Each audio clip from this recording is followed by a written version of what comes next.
Ang pag-aaralan po natin ngayon ay ang pagkilala ng tunay na iglesia. Ang binabanggit po natin na tunay na iglesia ay kung ano po yung iglesia na tama na nakasulat po sa Biblia. Sapagkat napakarami pong umaangkin na ang kanilang iglesia daw ang tunay. Meron po tayong panonoorin video na in-upload ni SLTV na lalagyan po natin ng reaksyon sapagkat nabanggit po ang aking pangalan doon, mga kababayan. Panoorin po natin ang video. Magandang araw po muli mga kaibigan sa oras na ito. Muli po ay tayo magkasama-sama sa oras na ito dito sa ating programang Expose the Truth upang atin pong ipagpatuloy yung ating mga pinag-aaralan tungkol po sa banal na kasulatan. Kasi kung mapapansin po ninyo mga kaibigan ay ito na yata yung panahon na talagang parami na ng parami ang mga nakikita nating palatandaan para po sa nalalapit na pagbabalik ng ating Panginoong Hesukristo. Iba-iba po ang pananaw ng mga mangangaral tungkol po sa pag-interpret sa banal na kasulatan. Iba-iba ang kanilang sinasabi. Ito na po yung panahon na sinabi po ng ating Panginoong Hesukristo na dadami ang mga bulaang mangangaral. Yung bulaan, ang ibig sabihin po ng bulaan mga kapatid ay mga kasinungalingan. Tama po ang narinig po natin na ang bulaan ay nagtuturo ng kasinungalingan. Ang pinakamalaking kasinungalingan na ituro at naituro na ng napakaraming henerasyon mga kaibigan ay ang maling bautismo na lubog sa tubig. Ang bautismo na lubog sa tubig mga kaibigan ay tinatawag sa Biblia na kasinungalingan. Kaya ito pong si SLTV na nagbabautismo ng lubog sa tubig ay isa siyang gumagawa ng kasinungalingan. Sa madalit sabi mga kaibigan, siya ay isang bulaang mangangaral.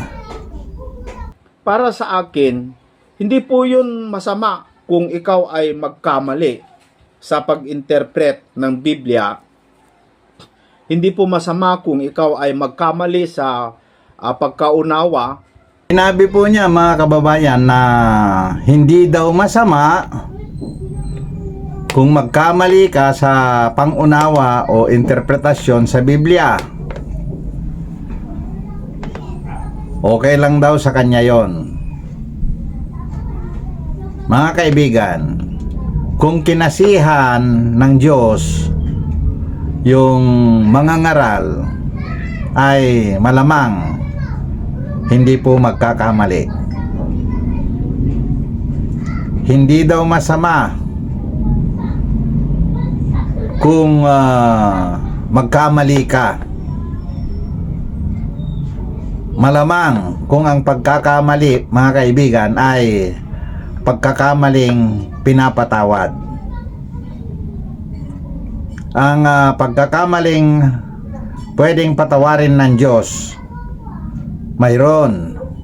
Subalit ang maling bautismo sa tubig na siyang bautismong lubog sa tubig, yan po ay isang pagkakamali rin.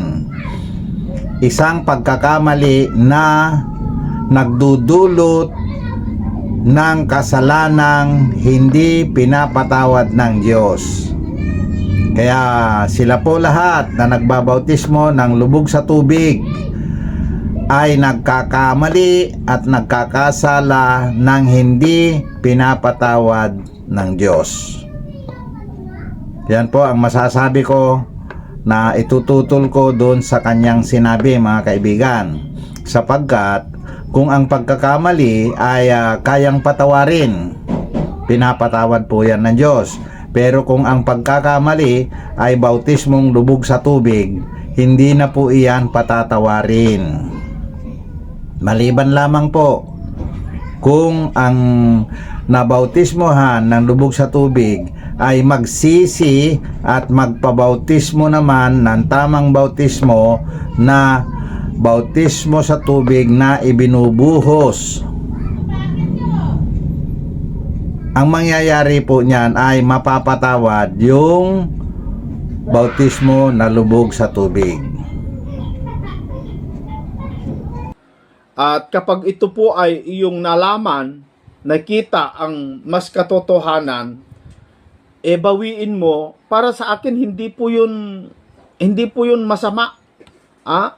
Ang katunayan, natutuwa ang Diyos kung ikaw po ay magbalik doon sa totoo o sumanib ka doon sa katotohanan.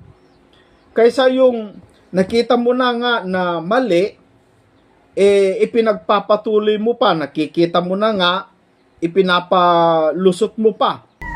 Napakaganda po ang punto ni Brad Essel tungkol doon sa sinabi niya na kapag napatunayan mo na suri mo na tama pala yung sinasabi ng iba, ay umanib ka, sumama ka sa katotohanan. Subalit mga kababayan, mahigit 2 taon na pong sinasabi ko sa kanya na ang bautismo lubog sa tubig ay kasinungalingan at masamang bautismo yan, sabi ko.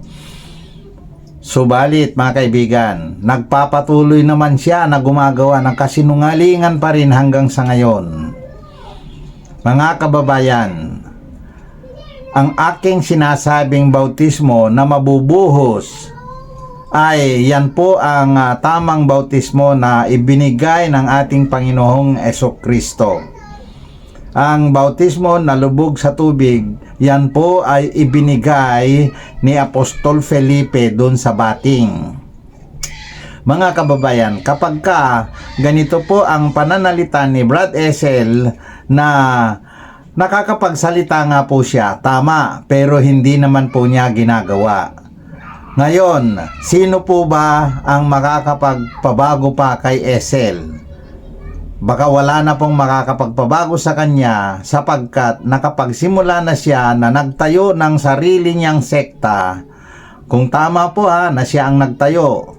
Kung hindi naman po ay nakapagsimula na siya na bumabautismo ng bautismong lubog sa tubig, kaya po siya ay gumagawa na ng kasinungalingan. Ngayon at sinasabi ko na po sa kanya na mali yun, ayaw naman niyang paniwalaan at mananatili naman siya. Nananatili pa rin siya sa kanyang ginagawa na bautismo na lubog sa tubig. Ngayon mga kaibigan, yun pong mga binanggit niya tungkol sa mga sinasabi ko sa kanya ay hindi naman niya pinag-aaralan, kundi tinitindigan na lang niya na siya ang tama. Pinanatilihan pa rin niya ang kanyang mga natutunang mali. Panoorin po natin ang video at ating himay-himayin po natin yan. Mauunawaan po natin mga kaibigan. Yung ginagawa po ng mga ibang mangangaral na kitang-kita mo na mga kapatid na talagang mali yung kanilang sinasabi tungkol po sa kanilang tindig, gaya na lamang po sa Iglesia ni Cristo. Mga kaibigan, tama po ang sinabi ni Essel na dumadami na nga po ang mga bulaang mangangaral. Ang tanong, hindi po ba siya kasama sa mga bulaang mangangaral, mga kababayan? Kasama rin po siya doon. Ngayon, hindi daw masama kung magkamali ang isang mangangaral sa interpretasyon ng Biblia, yung mga nakasulat sa Biblia. Hindi daw masama kung magkamali. Basta kung matagpuan mo yung tama ay aanib ka. kukunin mo yung tama. Subalit, mga kababayan, etong si Esel ay isa rin sa mga bulaang mga mangangaral na ayaw nang tanggapin ang mga tamang bagay. Ngayon, nagbanggit po siya ng pangalan ng isang iglesia na napapatunayan na daw na mali. Sa katotohanan, mga kababayan, ay may mga tamang aral na ipinapangaral ng mga guro, mga ministro, mga pastor. Marami po yan kasi lahat po ay humahawak at gumagamit ng Biblia upang magturo. Ngayon, mga kababayan, kung kayo po ang bumasa ng Biblia, ay mababasa ninyo ang mga tamang turo na manggagaling mismo sa nababasa sa Biblia. Ang ibig sabihin po niyan ay galing po sa Diyos ang mga turo at aral na iyan. Ngayon, mga kababayan, mayroong malalalim na mga nakasulat sa Biblia na kailangan unawain. Ngayon, kung ang isang mangangaral ay nakapagsimula na magturo at nakapagturo siya ng mali, sa mga panahong ito ay natutuklasan na ang mga tama. Dapat lahat sila na nagkamali ay maniniwala dun sa tama at susundin yung tama. Katulad lang po ng sinasabi ko na ang tamang bautismo ay hindi lubog sa tubig kundi ibubuhos na tubig. Sila po ay nagbabautismo ng lubog sa tubig na sinasabi ko na nga po ngayon na yan ay masamang bautismo at maling bautismo sapagkat yan ay tungo sa kamatayan ng espiritu. Tandaan po ninyo yan, mga kababayan. Etong si SLTV ay isa rin matigas ang ulo, pinapatigas ng Diyos ng sanglibutang ito ang kanyang isip upang sa ganon ay ayaw maniwala sa sinasabi kong tamang bautismo. Ngayon po sa video na ito ay nabanggit na naman niya ang aking pangalan na ayaw naman niyang tanggapin yung katotohanan na sinasabi ko.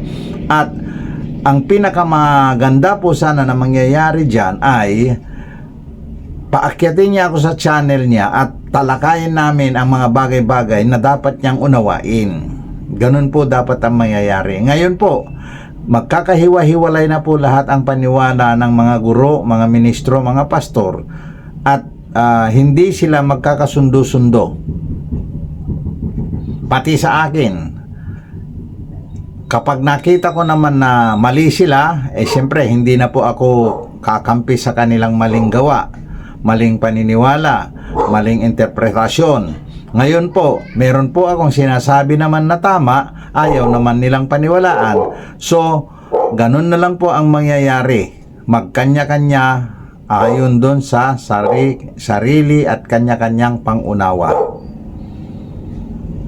Yung sinasabi nila na si Felix Manalo, yung isa sa mga anghel doon sa Revelation chapter 7, na si Felix Manalo daw yung nasa sikatan ng araw, yung anghel. Alam nyo mga kapatid, napakalayo napakalayo po na si Felix Manalo po yung anghel na nasa sikatan ng araw doon sa chapter 7 ng Revelation. Kasi kung basahin mo po yung talata, yung tatatakan ng anghel na ang itatak ay yung pangalan ng Diyos. Alam nyo mga kaibigan, napakalayo na si Felix Manalo yon. Kasi ang natatakan doon ay mga angkan ng Israel. Hindi man mga Pilipino yun, mga kapatid. Kaya ito yung sinasabi ko na okay lang sana na nagkamali sila, okay lang sana na sila po ay talagang iba yung kanilang pagkaunawa at pwede naman bawiin, hindi naman mahirap po yun mga kapatid Pride kasi, kapag ayaw mong tanggapin na kahit nakikita mo na ang katotohanan. Pride po yun.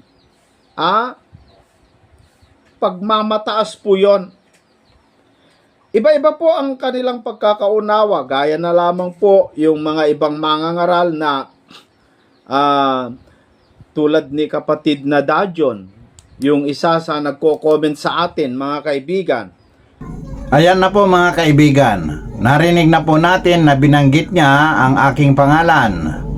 Ngayon po, yun pong ibinigay ko sa kanya na mga katotohanang mga bagay ay kontra naman siya.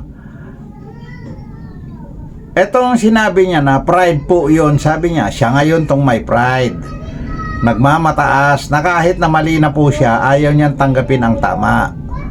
Yun pong nakalipas na segment ng kanyang video na sinasabi niya, nalantaran na nga, nakikita ang pagkakamali. Ayaw pa rin nilang maniwala. Ganun din naman po siya mga kaibigan. Si SLTV, ang SL na ito mga kaibigan, ay ganun din naman siya, pareho lang. Ito na lang po ang isipin ninyo. Nagbanggit po siya ng pangalan ng iglesia na kung sakali man ay ikaw ay kaanib sa iglesia na iyan, ikaw ba ay lilipat sa iglesia ni SLTV? Malamang hindi po, sapagkat wala siyang daladala na kakaibang aral. Lahat po ng aral na itinuturo niya ay puro kinopya lang, puro napakinggan lang mula sa mga tao. Wala po siyang bagong aral na daladala. Hindi po katulad ng sa akin, ang bagong aral na daladala ko para maiba sa lahat ng mga religion ay ang tamang bautismo. Si SLTV mga kaibigan, wala po siyang dala na kahit isa na bagong aral na mula sa langit. Wala po. Yung pinipintasan niya na anghel ng Iglesia ni Cristo ay wala naman po siyang mailabas na anghel niya. So pumupo na lamang siya ng mga bagay-bagay na sa kanyang side naman ay wala naman po kahit isa. Wala po tayong matututunan na kahit isa na bago mula sa kanyang bibig mga kaibigan. Nasabi niya yung pagkabuhay na magguli daw ng una ay nangyari na. Ayon sa kanya, nangyari na daw yung unang pagkabuhay na magguli. Totoong nangyari na po yon mga kababayan. Nabanggit na rin po yan ni Brother Eli Soriano sa kanyang mga video. Ang kaso nga lang, ang nakikita niyang lokasyon ay yung panghuling araw sa human history. Mali po si Brother Eli doon mga kababayan. Ito po ay nangyari noong araw ng crucifixion. Mga kababayan, na-upload ko na po yan. Yun pong mayroong thumbnail na 1,000 years. Kung may time po kayo, panoorin po ninyo. Nandoon po yung sinabi ni Brother Eli Soriano na mangyayari ang kanyang sinabi, mangyayari yan sa loob lamang ng isang araw. Ang sa akin po ay nangyari na yan sa loob ng isang araw din. Ang sa kanya, ang kay Brad Eli, mga kababayan, ay mangyayari pa lang sa huling araw ng human history. Ang sa akin naman po mga kaibigan ay nangyari na isang araw noong araw ng crucifixion, magmula ng hapon ng Biyernes hanggang hapon ng Sabado. Sapagkat Sabado ng gabi, hindi po inabot ng umaga ng Linggo. Sabado ng gabi ay bumangon na po ang ating Panginoong Hesukristo. Yan po ang katotohanang hiwaga na galing po yan sa langit mga kaibigan. Tandaan po natin yan. Kung may panahon po kayo na magsaliksik po ng inyong kaligtasan ay panahon na na saliksikin ninyo, suruin ninyo ang mga bagay-bagay na aking sinasalita ngayon.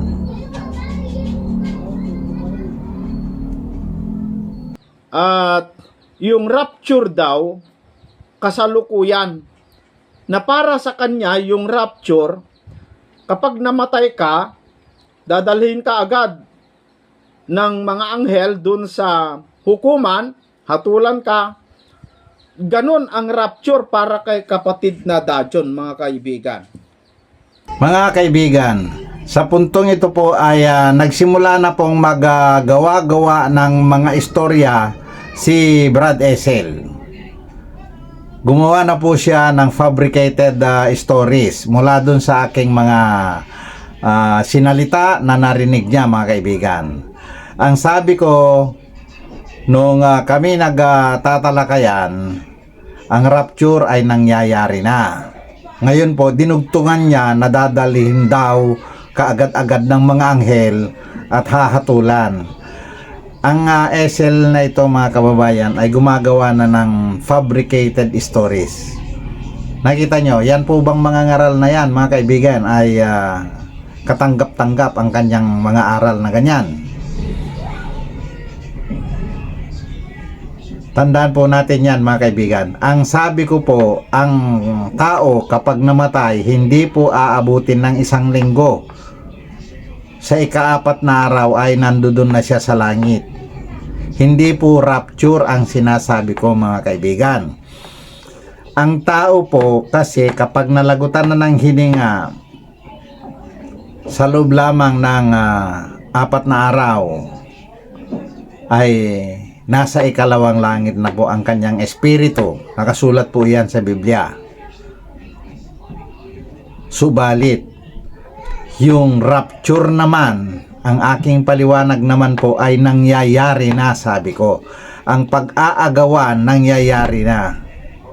Bakit? Mayroon na pong tamang religion at saka maraming maling religion. Yan po ang nag-aagawan. Mga religion po yan nag-aagawan ngayon. Mayroon pong iisang religion na tama. Nagsimula na po ang tamang religion. Ngayon, ang kasunod niyan is mag-aagawan. Yung mga taong hindi pa nababautismuhan ay mag-aagawan ang masamang bautismo at saka tamang bautismo. Yan po ang sinasabi naman nila na rapture. Aagawin sa langit po ang nakalagay, hindi po aagawin dito sa lupa. Ngunit, tandaan po natin, alin ba ang nag-aagawan? Ang Diyos ay hindi po makikipag-agawan. Ang Panginoong Hesukristo ay hindi po makikipag-agawan sapagkat siya ang tagahatol. Naagaw ka man ng mali, naagaw ka man ng tama, siya na yon. Pagdating mo doon, kukunin ka ng Panginoong Hesukristo pag tama ang iyong naging bautismo dito sa lupa. Magiging sa Kanya ka.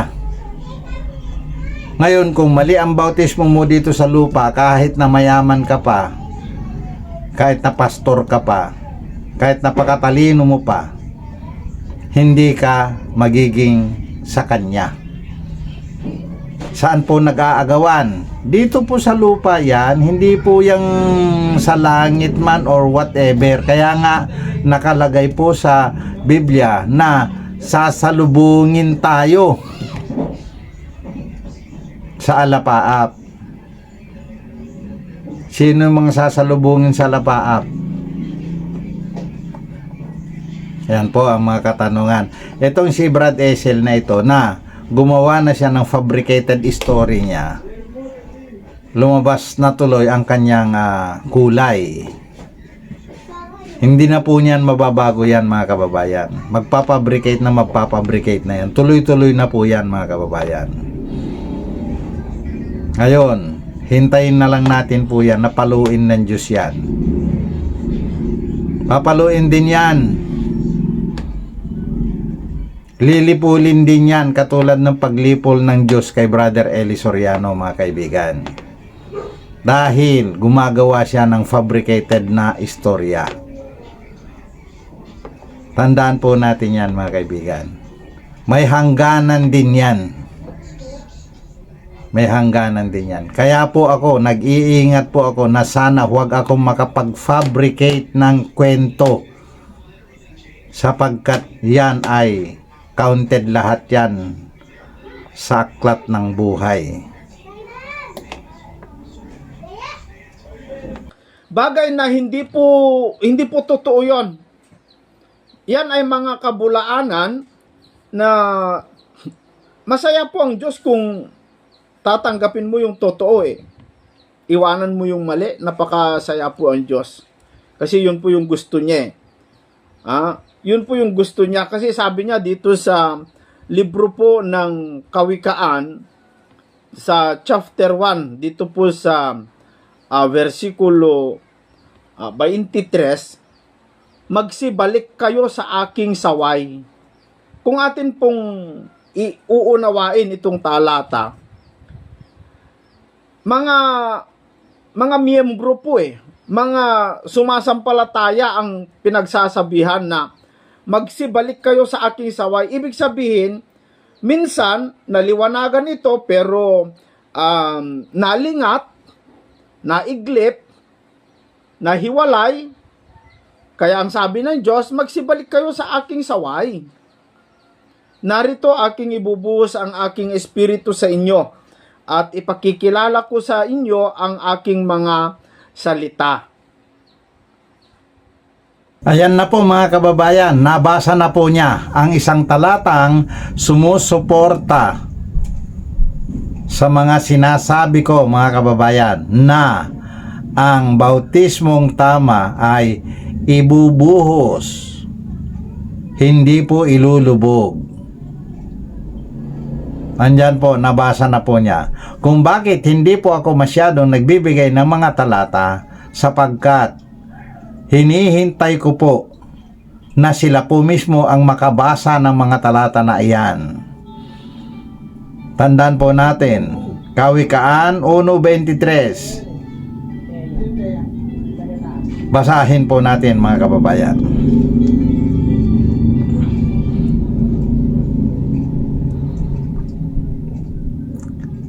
Ganito po ang mababasa natin sa Kawikaan 1:23. Magsibalik kayo sa aking saway, narito, aking ibubuhos ang aking espiritu sa inyo. Yan po ay isang instruction po yan na ang tamang bautismo ay ibubuhos. Pinababalik po ng Diyos yung mga Kristiyano na nahiwalay ng landas, yung naiglip, nahiwalay sa presensya ng Diyos. Tama po, pinababalik po ng Diyos. Sino po ang mga pinababalik, mga kaibigan? Ito na nga po ang aking binabanggit na ng mahigit ng 2 taon na lahat ng nabautismuhan ng bautismong lubog sa tubig ay nailigaw. Ngayon pinababalik po ng Panginoon. Ano po yung nabasa natin? Ibubuhos po, sapagkat ang mga naligaw ay inilubog. Ngayon, meron namang kwento tungkol sa Roman Catholic Church. Ang bautismo po nila ay ibinubuhos din na tubig. Subalit, saan po sila nagkamali, mga kaibigan? Yun pong mga salita na ating nabasa sa aklat na Kawikaan 1:23, mga kaibigan, na ang pagkasabi ay narito, aking ibubuhos ang aking espiritu sa inyo. Ang mga salita ko ay aking ipaaalam sa inyo. Diyan po nagkamali ang Iglesia Katolika Apostolika Romana, mga kaibigan. Ang bautismo na ibubuhos na tubig ay may mga kasamang salita, tamang salita, mga kababayan. Kaya nga po, itong bautismo na tamang bautismo ay hugas sa tubig na may kasamang mga tamang salita. Ang ICAR o Iglesia Katolika Apostolika Romana ay mali yung kanyang mga salita kapag nagbabautismo sila. Pag-aaralan po natin yan. Kung sakali po umabot tayo sa punto na pag-aaralan natin ang bagay na bautismo na yan, ay masasaliksik natin at masusuri natin mabuti kung ano yung mga tamang salita na kalakip ng buhos na tubig. Hindi naman masama kung ikaw ay pupunta doon sa katotohanan mga kaibigan. Pero sadyang mahirap po, lalong-lalo kapag pinaninindiganan mo na,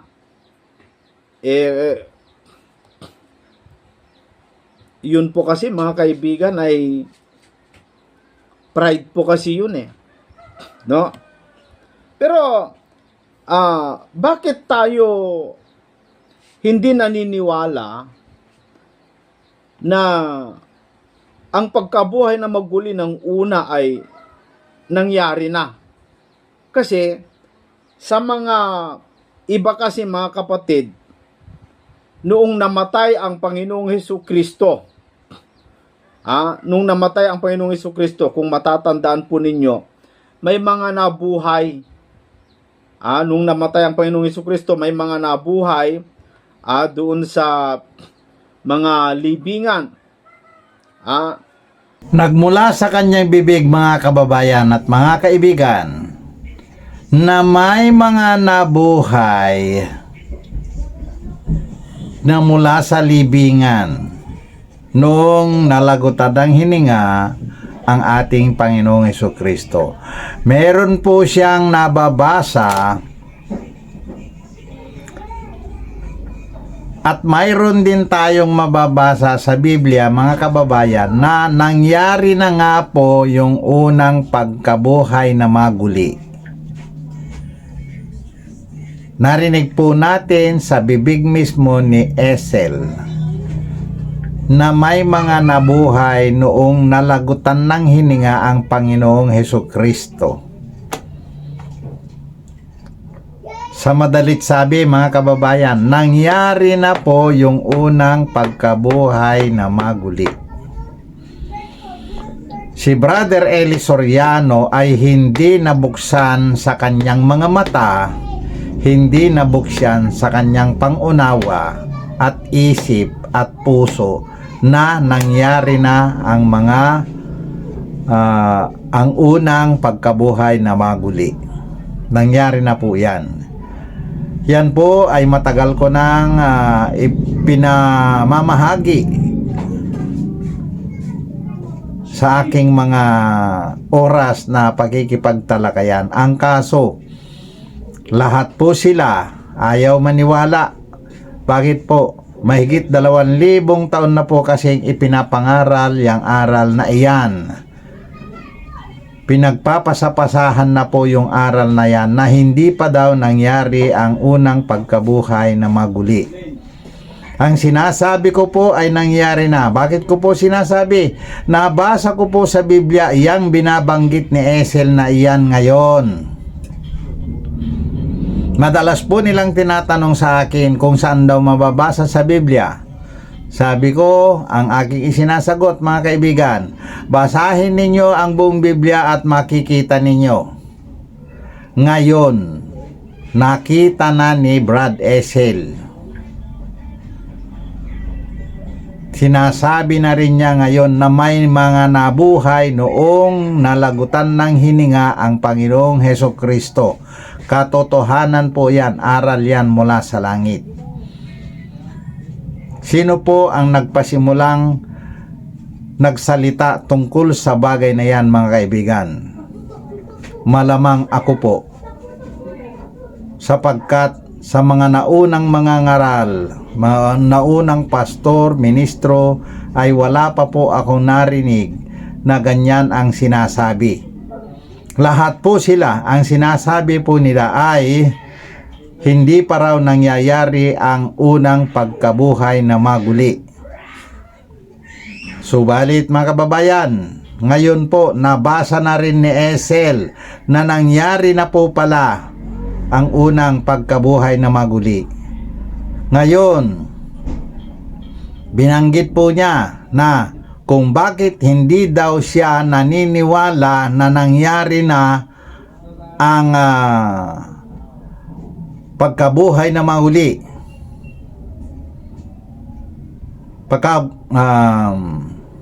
Kapag pinanood po natin ng buo yung video, kukwentuhan tayo ng kukwentuhan hanggang sa mailigaw na yung topic na nangyari na nga po yan.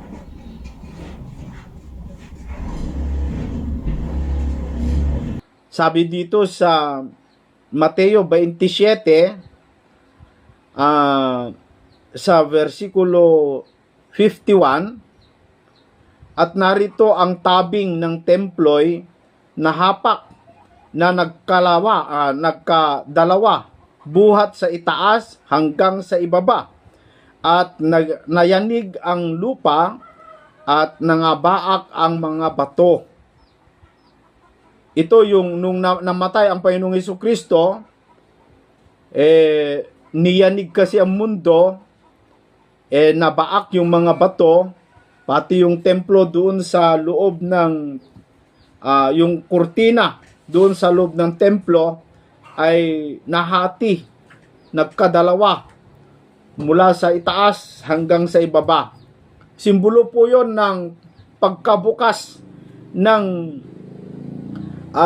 Holy of Holies, na ang ibig sabihin, mga kapatid, doon kasi sa Holy of Holies sa Lumang Tipan, ang makakapasok lamang po doon ay yung pinakamataas na pari, yung mga pinuno ng mga pari katulad ni Aaron, ganon, ni Zacarias, ganon. Sila lang kasi yung mga makapasok doon sa Holy of Holies, na kung saan sila yung maghahandog ng kamangyan, maghahandog, mag-aalay ng dasal para sa ikapapatawad ng mga nagkasala. Pero hindi yung mga namatay na nagkasala, hindi. Yung mga buhay pa, at sila'y nagkasala, pupunta sila sa mga saserdote, and then magbibigay sila ng handog gaya ng mga tupa, baka, kambing, kalapati, etc. Depende sa kasalanan. Ngayon, kapag ang tao po, mga kapatid, ay nagkasala, ganon, and then yung high priest papasok doon sa loob, and then kukunin yung dugo, iwiwisik doon sa altar. Ganun po noon. Hindi pwede makapasok yung makasalanan doon sa loob. Kaya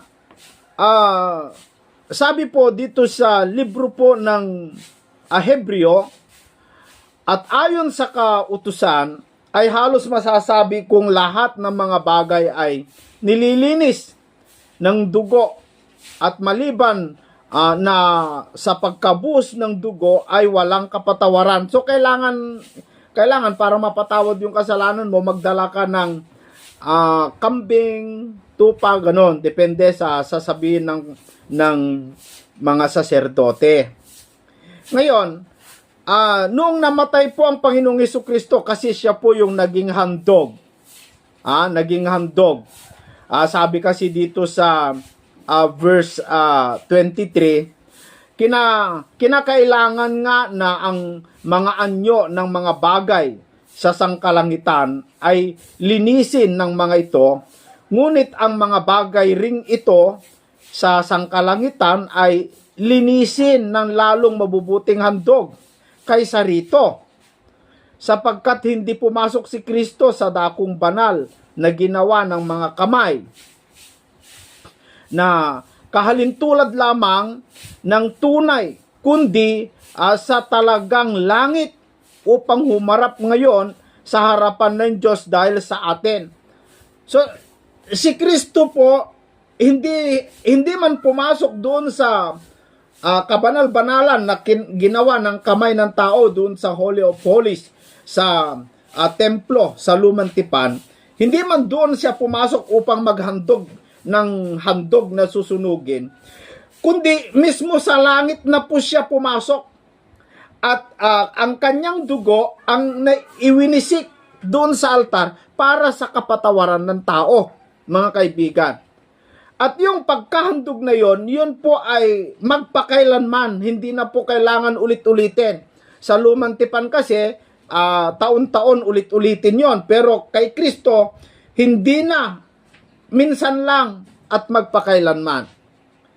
At simbolo yung templo na nahati doon sa yung kurtina sa templo na nahati mula sa itaas hanggang sa ibaba.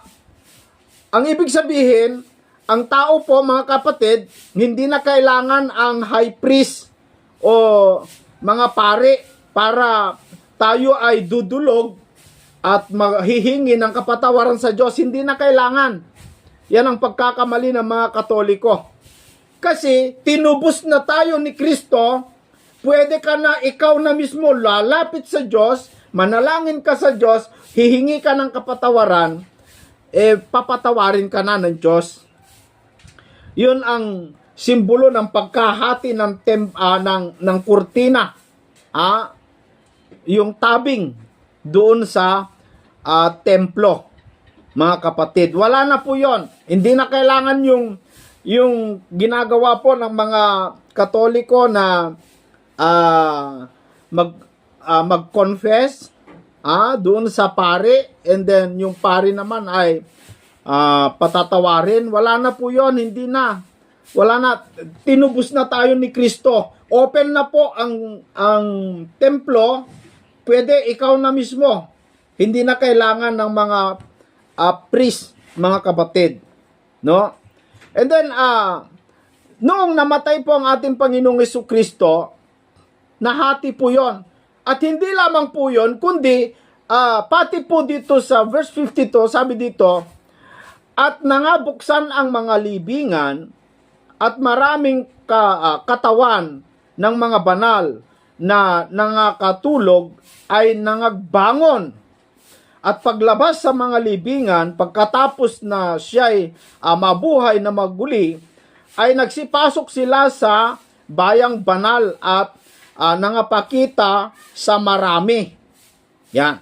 Ito yung sinasabi ng iba na naganap na daw yung unang pagkabuhay ng mga banal, sila daw yung mga nabuhay na maguli. At pumasok daw sila sa langit. Pansinin po ninyo, mga kababayan. Sa puntong ito ay nabasa na nga po na nabuhay ang mga banal. Sino-sino po yung mga banal na yon, mga kaibigan? Wala pong iniwang isa ang Panginoong Hesukristo. Lahat po na mga namatay mula nung simula ng humanity, ng sangkatauhan hanggang sa Kanya, nung pong nalagutan siya ng hininga, lahat po yan ay binuhay. Yan po yung mga tinatawag na mga namatay kay Kristo na binuhay niya.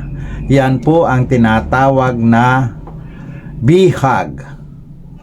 Yan po ang sinasabi sa Biblia na dala niyang bihag ang pagkabihag. ang mga namatay kay Kristo, mga kababayan, ay ang mga naunang namatay kay Kristo. Lahat po sila ay ginawang banal. Yan po ay dala niya lahat sa langit. Sila po ang kasama ng Panginoong Hesukristo na naglilingkod para sa mga sumunod.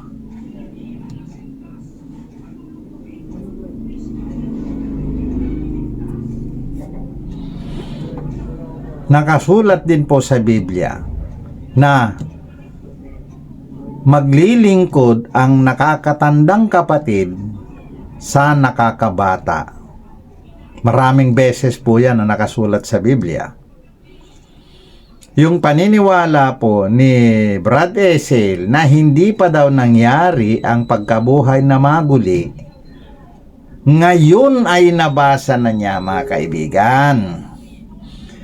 Si Brad Eli Soriano, nabasa din niya yan. Ang kaso nga lang po, magnanakaw ng salita ng Diyos si Brad Eli Soriano. Kapag nabasa niya yan, inililihim niya, ayaw niyang ilantad dahil masisira ang mga nauna niyang naituro na. Masisira po ang doktrina ng iglesia na itinatag niya kung babaguhin niya yung naituro na niya. Ngayon, mga kababayan, at nandito na ako na nagsasabi na nangyari na yan. Nabasa naman na ni Brad SLTV na nangyari na nga ang pagkabuhay na maguli. Pero tandaan po natin, pagtuloy po ng video, kokontrahin din ni SLTV ang kanyang sinasabi. Kokontrahin din ni SLTV ang nabasa niya sa Biblia na ang mga nangabuhay na maguli ay pumasok sila sa kabanal-banalan. Ngayon, babaguhin ba natin ang nakasulat o paniniwalaan natin? Ang karugtong ng video, mga kababayan, ay kokontrahin ni SLTV ito. Ituloy po natin ang video. Pero hindi po. Hindi. Ito, nagising lamang po sila noong namatay ang Panginoong Hesukristo, naglindol kasi, nayanig ang lupa, nabitak ang mga nitso, nagising itong mga banal. Nagpapakita na talagang si Kristo po, kaya niyang buhayin ang mga namatay. Sa pamamagitan niya, pwedeng mabuhay ang mga namatay, mga kaibigan. Simbolo po yun ng pwedeng mabuhay ang mga namatay. Mayroon pang pagkakataon para mabuhay ka. Kaya sa buhay na ito, kapag namatay ka, hindi po ito yung last. Hindi po ito yung huli. Hindi, mga kapatid, meron tayong pangalawang buhay na ito po yung ipinaghahandaan po natin. No? Ito yung pinaghahandaan po natin. Na sana po, bago po mangyari ang bagay na ito, maihanda natin yung ating sarili, mga kaibigan at mga kababayan. Bakit hindi ako naniniwala na yun po yung unang pagkabuhay na maguli? Kasi po, may sinasabi sa Biblia na unang pagkabuhay na maguli sa mga patay. Sino-sino yung mga naunang nabuhay na maguli mula sa mga patay? Kasi itong sinasabi dito sa Mateo 27, sa verse 51 hanggang 52, hanggang 53, nangamatay din ang mga ito, mga kababayan. Nabuhay na maguli sila dahil nagising sila noong namatay po ang Panginoong Hesukristo, nayanig ang mundo, nagising sila, pero kinalaunan nangamatay din ang lahat ng mga ito. Kasinungalingan na naman po ang sinasabi ni Brad Essel na lahat daw ng mga nabuhay na iyon ay nangamatay din daw muli. Kasinungalingan po yan, mga kaibigan, sapagkat nakasulat, nabasa po niya na ang mga iyan ay umakyat sila sa langit. Tandaan po natin yan, mga kaibigan, na kasinungalingan po itong tindig ni Essel na ito. Lahat po ang binuhay muli sa panahong iyan ay iniakyat po sa langit ng ating Panginoong Hesukristo. Pagkatapos, etong kasunod na naman ng video, mga kaibigan, babasa siya sa Apokalipsis, subalit pangliligaw na po yon, mga kaibigan. Ituloy natin ang video. Nangamatay din sila. Kaya natin patunayan yan, no? Pero hindi yan yung unang pagkabuhay na maguli na tinutukoy po ng Biblia. Kasi kung ano po yung unang pagkabuhay na maguli, ito, tandaan po ninyo, mga kaibigan. Take note po ito, mga kapatid. Dito sa chapter 20 ng Apokalipsis, sa verse 5, may sinasabi po dito, ang mga iba sa mga patay ay hindi na nga buhay hanggang sa naganap ang 1,000 taon. Ito ang unang pagkabuhay na maguli. Ano po yung unang pagkabuhay na maguli? Sino yung mga nabuhay sa unang pagkabuhay na maguli? Aatras tayo dito sa 4. At nakakita ako ng mga luklukan, sabi ni Juan, at may mga nagsisilukluk sa mga ito. Sila'y pinagkalooban ng paghatol. At nakita ko ang mga kaluluwa ng mga pinugutan ng ulo dahil sa patutuo ni Jesus at dahil sa salita ng Diyos. At ang mga hindi sumamba sa hayop at sa kanyang larawan man at hindi tumanggap ng tanda sa kanilang noo at sa kanilang kabay, at sila'y nangabuhay at nagsipagharing kasama ni Kristo sa loob ng 1,000 taon. Ang mga iba sa mga patay ay hindi nangabuhay hanggang sa naganap ang 1,000 taon. Ito ang unang pagkabuhay na maguli. Maliwanag po na yung tinutukoy sa Biblia na unang pagkabuhay na maguli, kung saan yung mga tao na namatay dahil sa patutuo ni Jesus, pinugutan dahil sa patutuo ni Jesus, at dahil yung mga tao na hindi sumamba sa hayop at hindi nagpatatak sa kanyang pangalan. Sila yung mga nabuhay sa unang pagkabuhay na maguli. Nakasama ni Kristo na maghari sa loob ng 1,000 taon. Kaya yung nangyari doon po sa Mateo 27, verse 52 hanggang 53, hindi po yun yung tinatawag ng Biblia na unang pagkabuhay na maguli. Unang-una, yung mga tao na yon, yung mga banal na yon na namatay na nabuhay na maguli nung namatay si Kristo, hindi naman po sila napangaralan ni Kristo Kasi namatay ang mga yon, mga patriarka yun Hindi naman po pinangaralan ni Kristo yon. Wala pa kasing Kristo noong nabuhay sila. Noong nabubuhay sila dito sa daigdig. Nangamatay sila na hindi nadatnan ng Panginoong Hesukristo. Kaya hindi po sila yon, mga kababayan.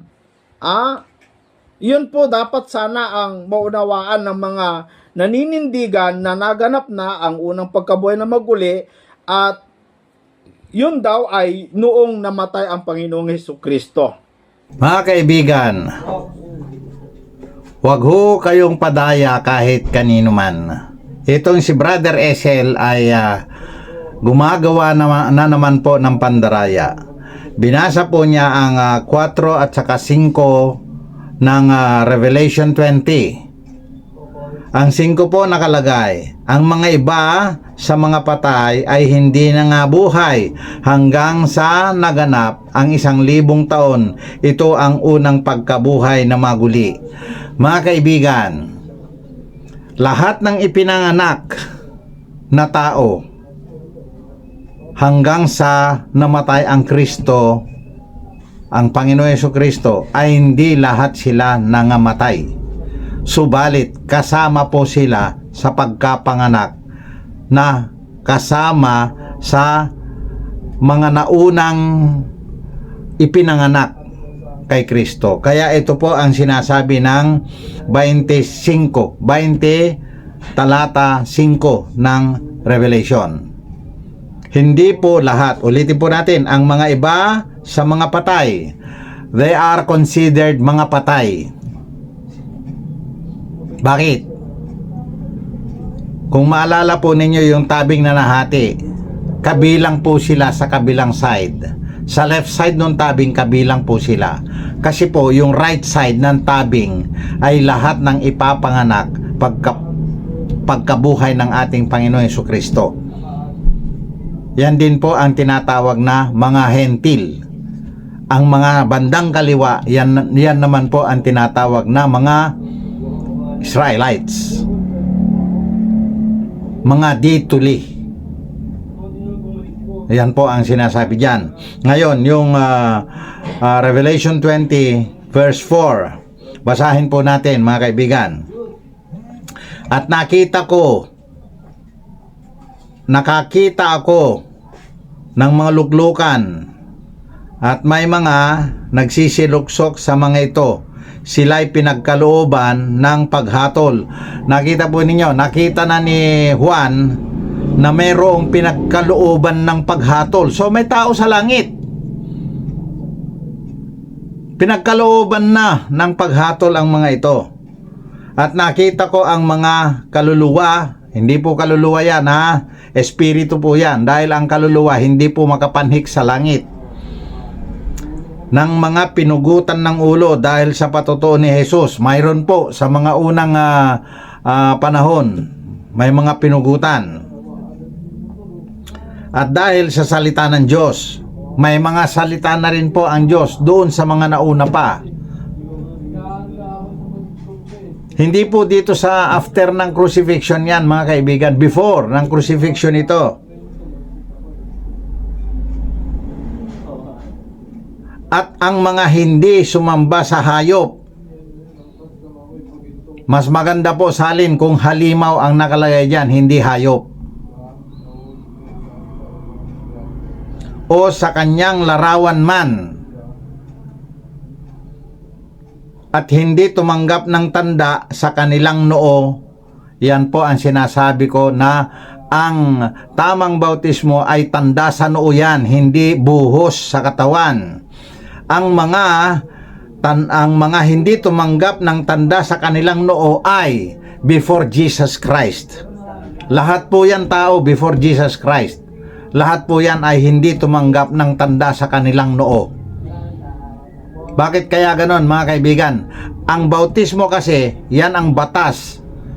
Yan ang ikalawang dakilang utos na dala ng ating Panginoon Jesucristo, na pagkatapos siyang mamatay at pumanhik sa langit, yan na ang effectivity ng bautismo sa noo. Andito, binabanggit na naman po, hindi tumanggap ng tanda sa kanilang noo. Sino ang mga ito mga kaibigan? Yung mga nauna na tao kay Kristo. At sa kanilang kamay. Ayan sinasabi ko, ang tamang bautismo ay buhos sa kamay at sa noo. At sila'y nangabuhay at nagsipagharing kasama ni Kristo sa loob ng 1,000 taon. Nakita nyo, nung nalagutan nang hininga ang Panginoon Jesucristo, nangabuhay itong mga nabasa sa Mateo 26 51, 52, and 53. Nangabuhay kasama ngayon ng ating Panginoong Hesukristo na naghari sa loob lamang ng isang araw. Bakit? Ipapanhik na ng Panginoong Hesukristo sa langit lahat sila. Kaya nabasa sa 53 na pumanhik sila sa langit. Basahin po natin Mateo 27:53.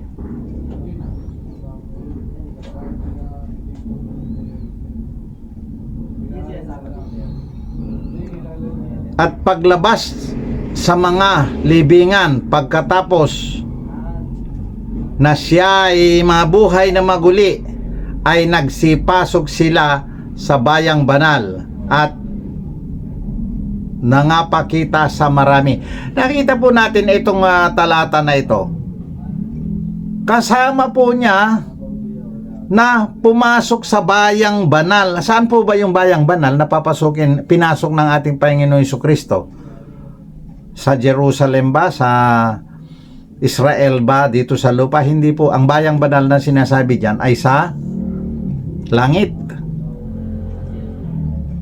Kaya itong si Brad Esel, sige, payag naman tayo, kaibigan, na pagmamatigasin ng Diyos ng sanglibutan ang kanyang isip. Hindi tayo kukontra dyan. Magpatuloy siya. Malalaman po natin sa kalaunan. Yan po medyo pahapyaw lang po. Kaunting paliwanag lang po muna mula dun sa Apokalipsis 24 at 5. At saka 27, 51, 52, and 53. Mga kababayan, sinasabi ko na nga ngayon na noong nakaraang 2022 at 2023, nag-uusap na kami ni Esel, pero ayaw maniwala. Pinipilit nila akong ilabas ang talata. Bahala kayo, hanapin ninyo. Yan ang susugot ko sa kanila. Ngayon po, nabasa na nila. Ngayon po, naglalabas sila mga talata. Handa ako tumindig. Kahit wala akong ilalabas na talata, sila maglalabas ng talata, ibibigay ko ang katotohanan na kahulugan yan. Tandaan po ninyo yan, mga kaibigan. Ibibigay ko po ang tamang kahulugan na hindi ako magpa-fabricate sa sarili kong isip.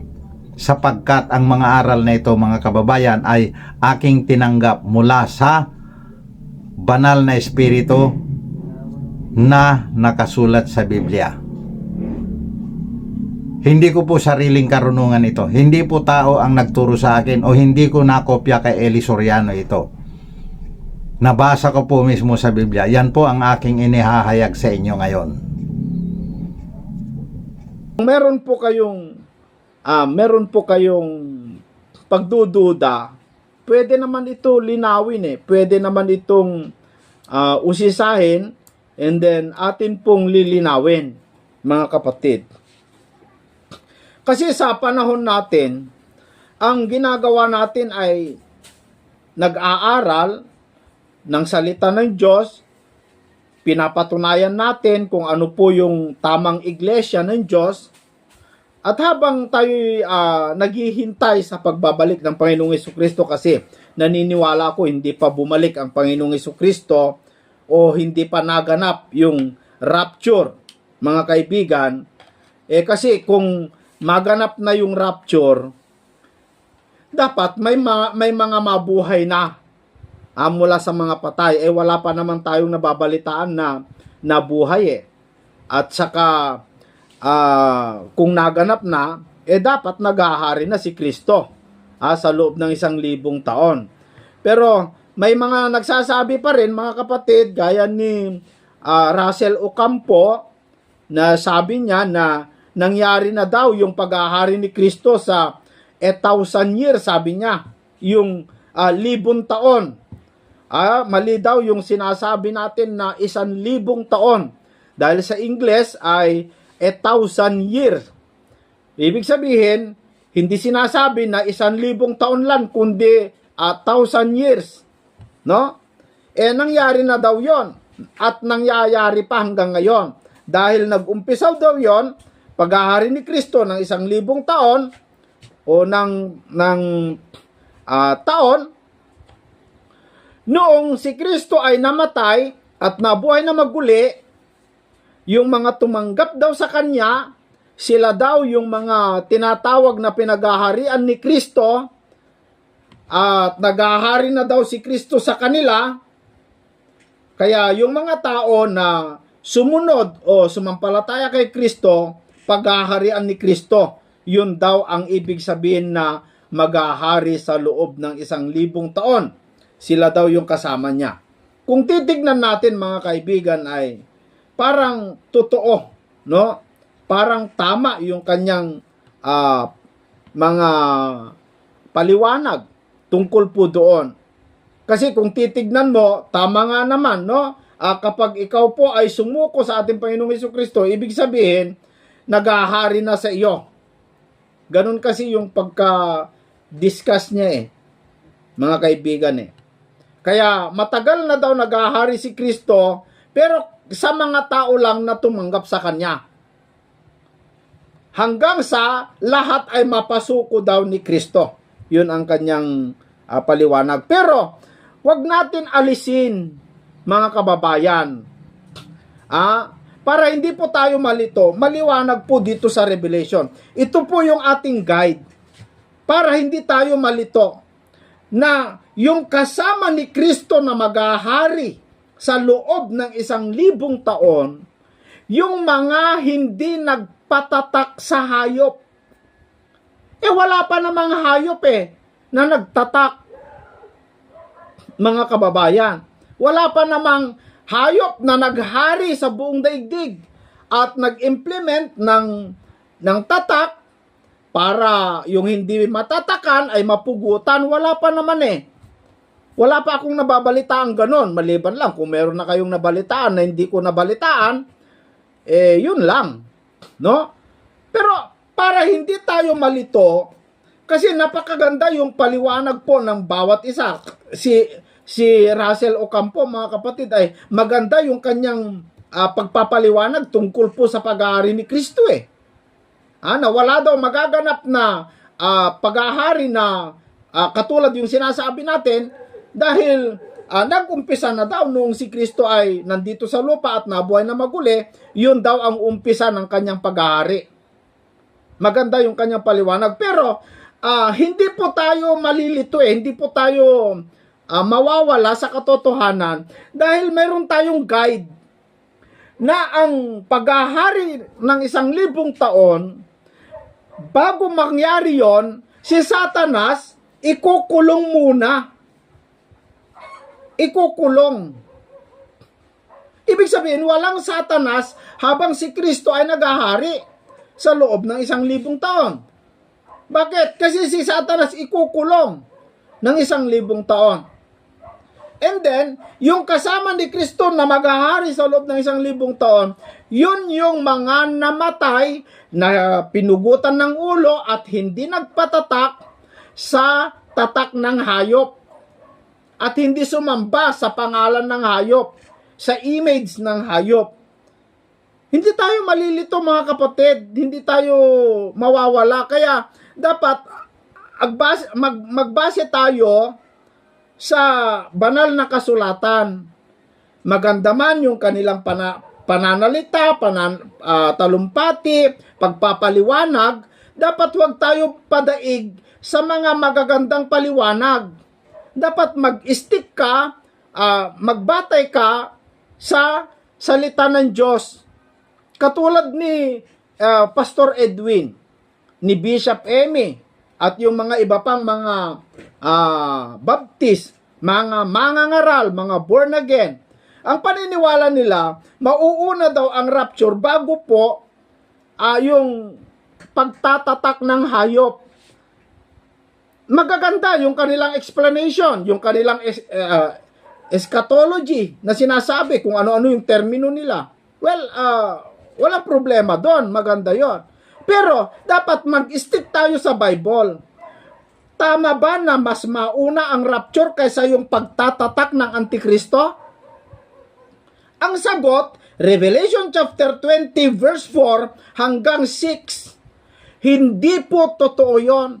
Kasi ang maghahari sa loob ng 1,000 taon, yung mga mararapture, para kasama ni Kristo na maghahari sa loob ng 1,000 taon, yung mga hindi sumamba sa hayop at hindi nagpatatak at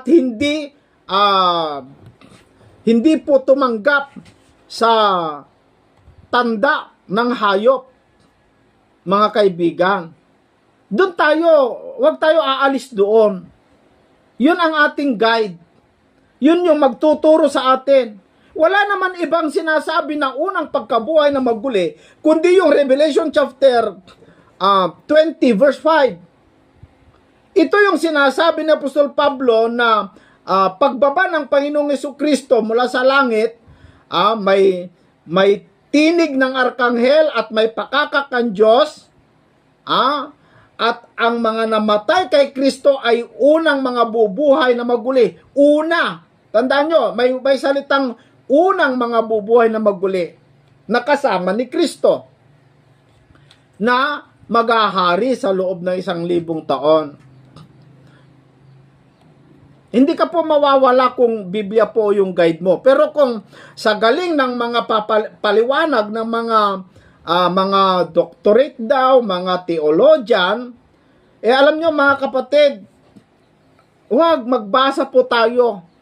Sa Bible po tayo magbase. Okay, kung pakinggan nyo sila, pag-aralan po ninyo, pakinggan nyo yung kanilang mga aral turo, kasi marami ka din matututunan sa mga ganon, magpaangat yon ng iyong pagkaunawa. Pero dapat, kung meron kang pagdududa, i-clarify mo sa Biblia. Kailangan i-clarify mo, mga kapatid, para hindi po tayo malito. Kasi sa panahon ngayon, ulitin ko, ang tao po o ang mundo po ay talagang lumaganap na po ang mga tinatawag na lumaganap na yung mga kasamaan, mga bulaang mangangaral. Alam nyo, ang ililigtas po ng Diyos, yung talagang tumanggap sa Kanya. Hindi po relihiyon. Katulad ng sinasabi ng iba, ng mga iglesia ni Kristo, lalong-lalo, may mga nagko-comment pa sa akin ng mga miyembro po ng Iglesia Katolika na kahit daw ano ang sasabihin natin, di bale daw, nakasigurado naman daw sila dahil sila naman daw yung totoong iglesia na itinatag ng Panginoong Jesucristo. Kahit sabihin na natin, mga Katoliko, mga taga-punto por punto, kayong mga depensor, sige, tanggapin natin. Kayo nga ang una at karugtong ng mga apostol. Pero kung hiniwalayan mo naman yung turo ng mga apostol, may tuturing pa bang karugtong ka? Humiwalay ka nga Ikaw yung umpisa, sabihin na natin, ikaw yung umpisa. Pero, humiwalay ka sa katotohanan. Umalis ka doon sa katotohanan. May mga kasama mo, di ba, for example, ikaw ito, ikaw, tapos, habang humahayo ka, humiwalay ka doon sa totoo. Ito yung totoo, ito yung Kristo. Humiwalay ka. Sabi ni Kristo, pinapababalik ka may mga nanggaling dito, humiwalay din, tapos bumalik sa katotohanan.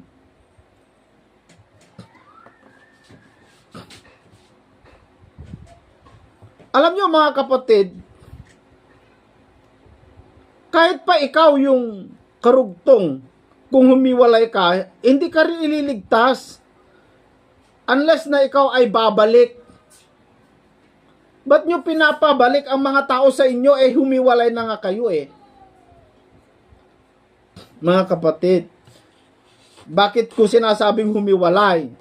Kung titignan po ninyo yung mga ginagawang ritual ng mga Iglesia Katolika, alam nyo mga kaibigan, yung ritual na pagsamba na kapag magmisa po ng pare ay mayroon po siyang binabasa na sinusunod. Yun yung tinatawag na ritual Ritual.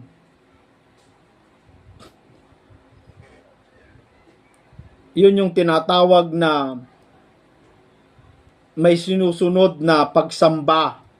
Hindi po yun galing sa puso yun.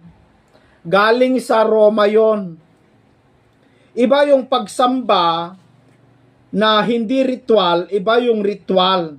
Yung ritual, mayroon kang sinusunod na magkurus-kurus ka, itaas-taas mo yung, itaas-taas mo yung tinapay, yung kopa, itaas-taas mo yung kopa. Tapos magkurus-kurus ka ganyan. Alam nyo mga kapatid, hindi man ganun ang pagsamba Alam nyo kung ano yung pagsamba? Yung tunay na pagsamba, tumulong ka sa mga nangangailangan. Ipangaral mo yung tunay na aral ni Kristo. Yun yung mga pagsamba Ituwid mo yung mga mali. Ituwid mo. Yun yung mga pagsamba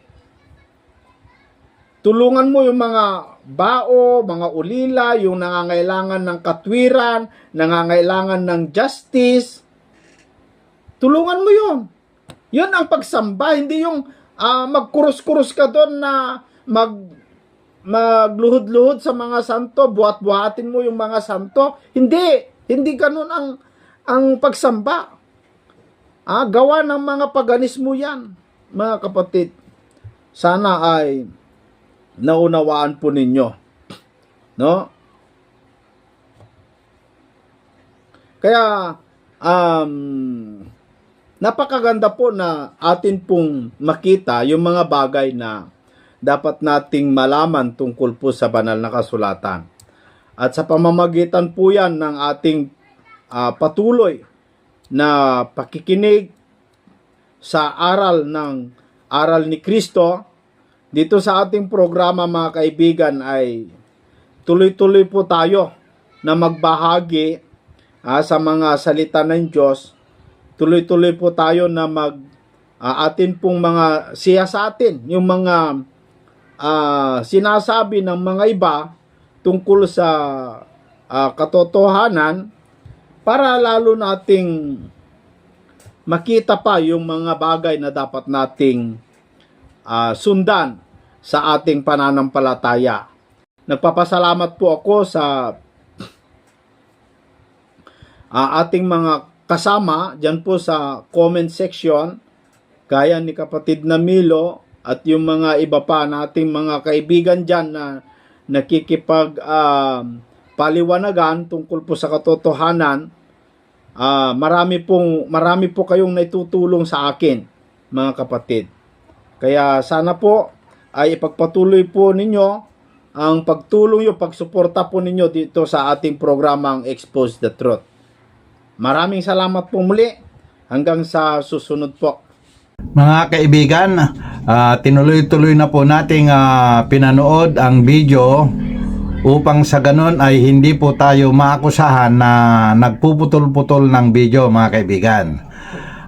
Hindi ko na po siya nilagyan ng reaksyon hanggang dulo sapagkat sobrang haba po ang mangyayari. Kung itatapon naman po natin yung video na ating nilagyan ng reaksyon ay sasabihin na inalis natin yung mga ibang parte. Kaya minabuti ko na lang po na panoorin na lang po hanggang dulo nang sa ganon ay makita natin kung ano ang mga kanyang mga sinabi pa, pinaliwanag pa, sa video niya na yon. Ngayon mga kaibigan, kung meron pong pagkakataon na iyang mga ibang portion na yan ay lalagyan ko pa ng reaksyon, ay abangan na lang po natin mga kaibigan. Hanggang dito na lamang po muna. Maraming salamat sa ating Panginoon Diyos na gumagabay po sa atin. Amen.